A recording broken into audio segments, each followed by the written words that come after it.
Hi, my name is Paul Loon. I'm the pastor of Mill City Christian Church in Mill City, Oregon, and we're one of the evacuees from the santiam fire that came through a week ago. And I'm now standing at the Lynn County Fairgrounds where they have supplies for us, and they've been able to provide lodging for people to rest and food and pillows and stuff like that. Because a week ago we had a fire, the santiam fire swept through our communities up in the mountain, up the Santiam Canyon, everywhere from Idana to Detroit to Gates, Mill City, Mahama, Lyons, the North Fork. It went right down through there. It went from this little piddly 500-acre fire, I mean, nothing that you'd be too worried about, to over 100,000 acres overnight, because we had this firestorm that came through that was pushed by 16-mile-an-hour plus winds that created what we call dry lightning and caused additional fires, and it just ripped through our communities and wiped out many homes. And thankfully, many of our immediate needs, like food and supplies, they're being taken care of at places like here. We could get our lodging, and we're being okay for right now. And so if you're to look at the Maslow's list of priorities, our food is covered, our shelter has been covered, our water has been covered, and even our safety has been covered for now. But we've already begun to see those things begin to dry up.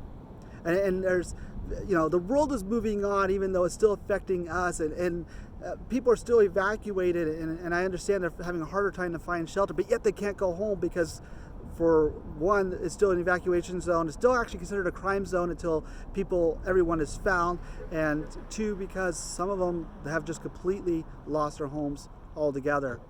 And so, thankfully, our church is positioned in Mill City, and we're positioned strategically in the middle of this whole natural disaster, and our facility is still there. And even though we can't go home right now, we're preparing for what it's going to look like when we go home. When all these resources dry up, we're going to be there for our community for the long haul.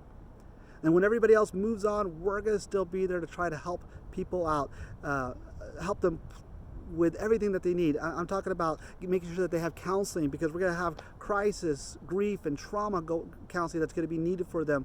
They're going to need food and water, because these things aren't going to be here forever. So we want to make sure that we have those available to families, because remember, people have had their fridges turned off and their freezers turned off for the last couple of weeks. So there's not as much food. I mean, you could have your whole refrigerator stocked, and yet it's not going to be good for you.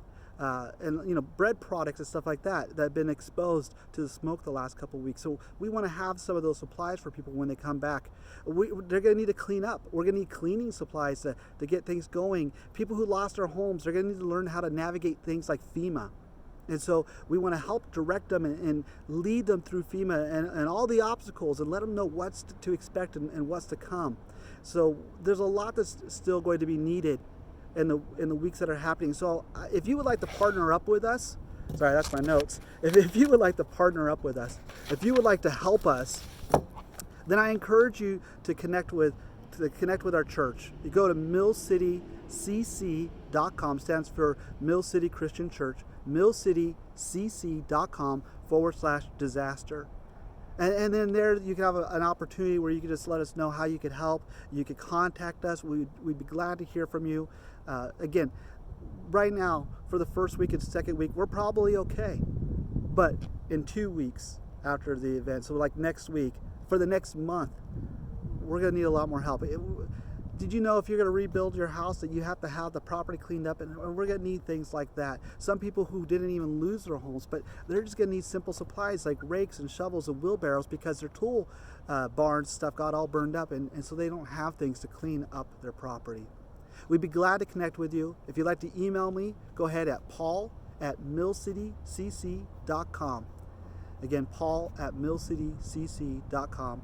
Thank you for taking the time to watch this. My name is Pastor Paul. I hope to hear from you later.